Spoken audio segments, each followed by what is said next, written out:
Hello everyone, nagbabalik uli, Suktik TV. Ito guys, mayroon dito akong gagawin na amplifier na Promac ang barang pala nito.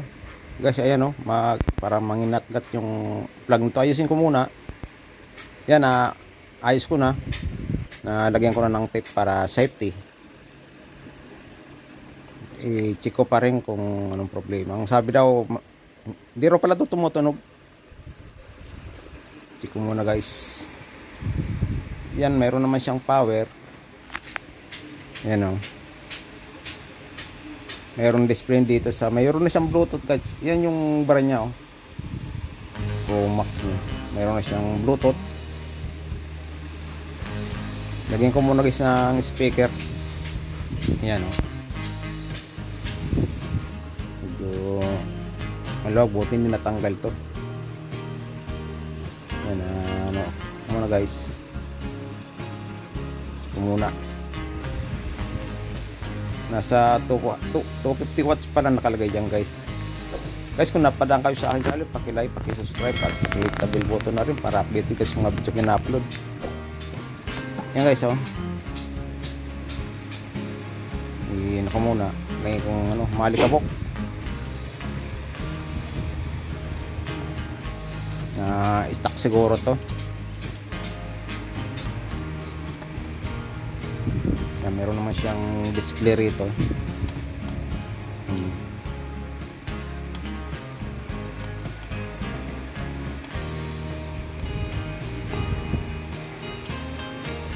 Tingin ko muna nitong pan-testing ko guys. Hindi tumutunog, naka na yan, naka 12 o'clock na yung volume, walang tunog. Sa kabila tumutunog mahina. Mga ganito guys, basic lang. Dito lang sa tone control lang to. Mga ganito. Yung pinakang preamp niya. Siguro guys, ganito, palit ng papalitan ko lahat ng guys. Mga ganyan kasi kahit linis mo ng contact cleaner, hindi talagang na yan. Hindi na yan. Palitan na talaga yan guys. Buksan ko muna. Guys, i-password ko lang. Yan yung itsura niya guys, yung loob. Kawig ng Concert 302. Ayan. Promac na amplifier. Yan guys, oh.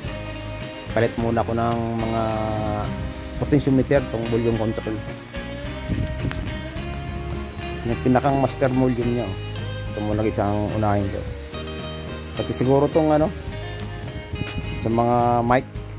May kagandaan nito, meron na siyang volume yung mic niya. Hindi rin pala daw gumagana yan. Ang papalitan ko yung lahat. Para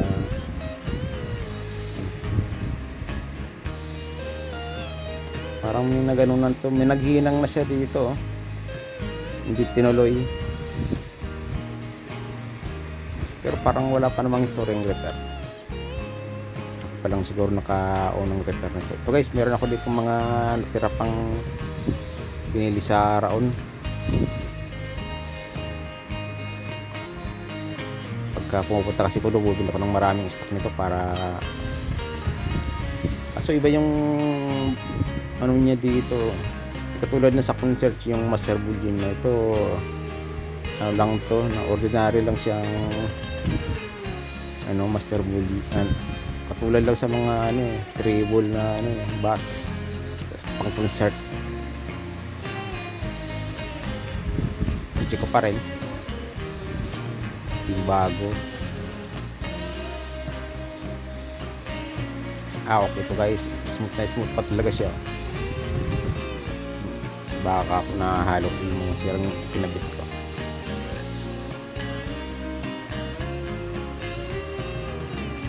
Wala na talaga guys, stay. Ayan. Hindi na wala na, detective na, palitan. Ayan guys, meron ako ditong DIY na pang-ipit para walang hassle pag tinanggal. Palit muna lahat guys. Yan, oh.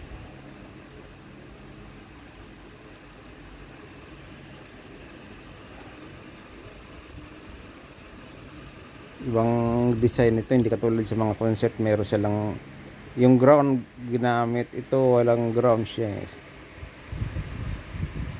Sa body naka-separate talaga sa ground ng ano, PCB board. Ito naka ano lang, ganun lang siya. Yan guys, na kabit ko na sa master volume. Tapos tong basta lahat papalitan ko to guys, para kasi pagkasira to may mga tama na rin yung ibang ano, volume control. Ito lang naman mga sira sa mga ganun. Yan guys, isang seat daw itong nabili, 7,000 kasama ng dalawang speaker. Maganda pala guys yung kasamang speaker nito, 3-way na Pro Max din. Yan guys, ito yung ginamit kong ano dito para walang hassle. 10mm na ano, parang sakit nyata yun, sakit trims. Yan guys.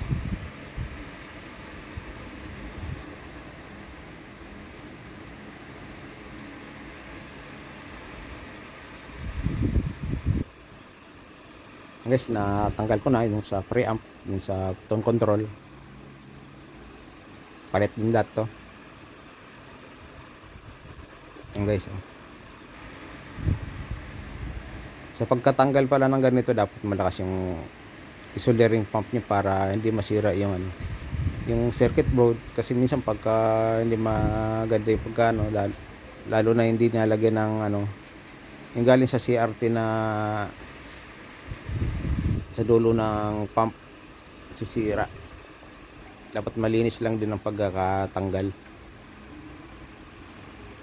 Ito guys, wala na talaga pala. Ayan, oh.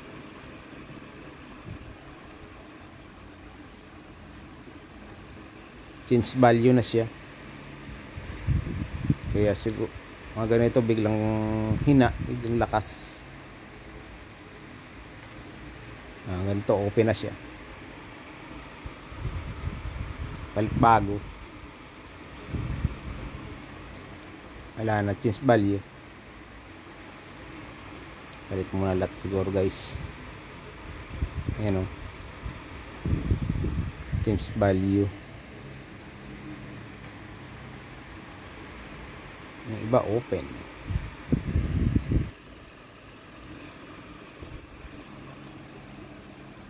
Kahit kasi linisin mo yung mga ganyan, wala rin, hindi rin siya obra. Meron pa siguro ako dito natira. Bali ano pala to guys, 10 piraso ang papalitan.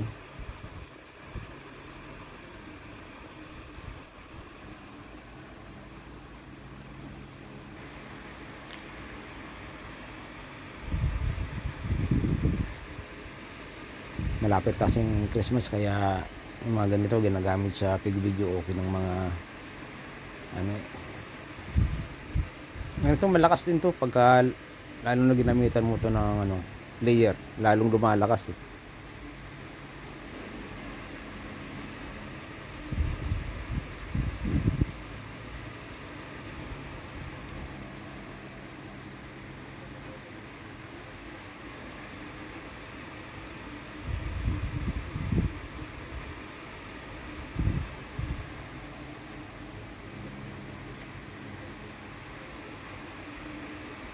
Ayan guys, oh.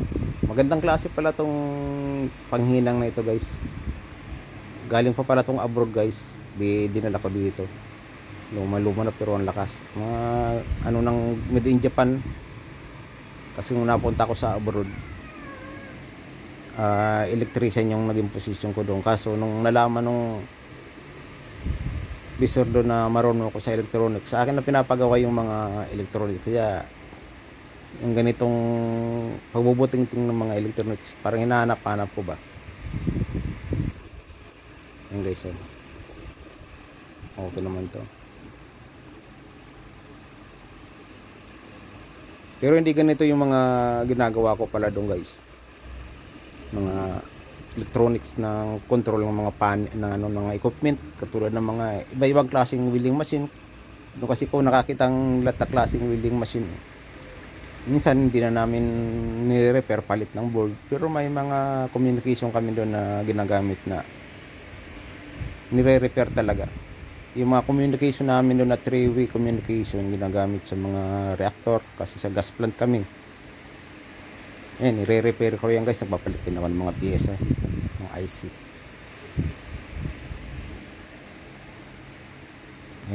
Yan guys, oh, dami, palit bago. Kaya namiss ko yung ganitong pag-repair ng electronics. Yan guys.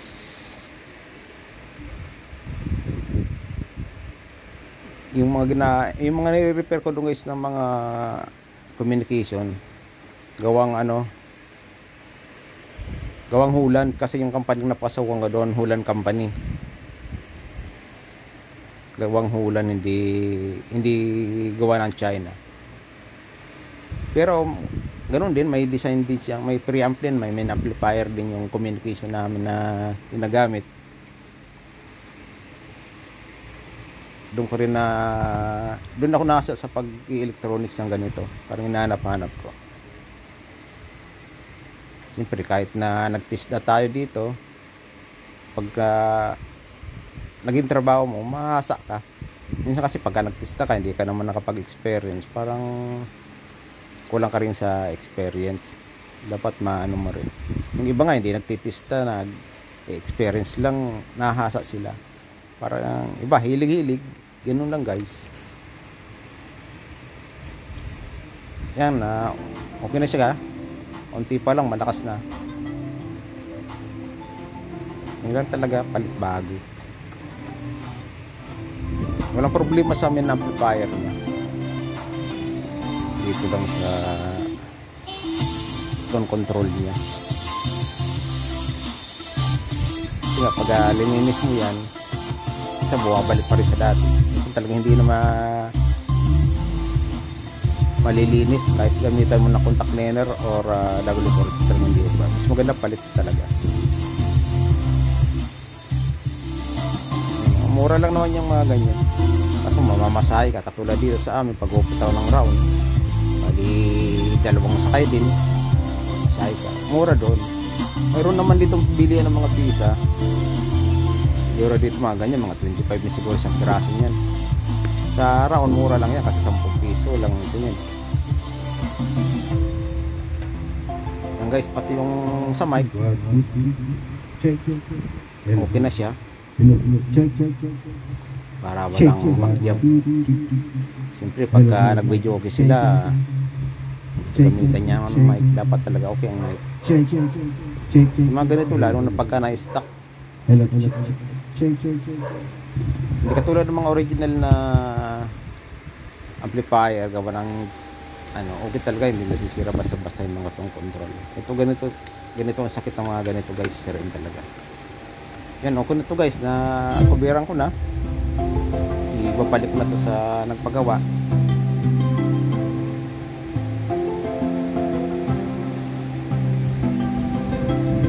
Yun lang naging problema sa walang tunog, mahina ang isang sun channel. Tapos yung mic hindi gumagana. Palit din ng lahat ng mga potentiometer, yung mga volume control yan guys.